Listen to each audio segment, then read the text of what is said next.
نام ہے اوید، مطلب ہے مہربانی کرنے والا.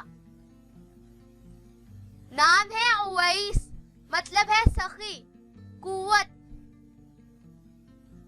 نام ہے عمر، مطلب ہے عرصہ، مدت.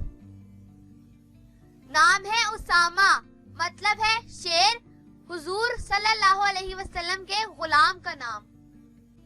نام ہے امید، مطلب ہے قوم کا سردار، لیڈر. نام ہے عطاف، مطلب ہے آزاد، آزادی.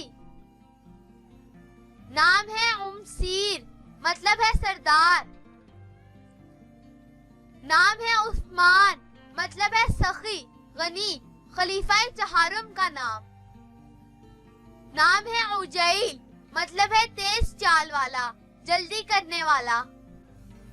نام ہے ارد شیر، مطلب ہے شیر کے غصے والا. نام ہے امیس، مطلب ہے گھنا درخت. نام ہے امیل، مطلب ہے آڑتی، کاروباری.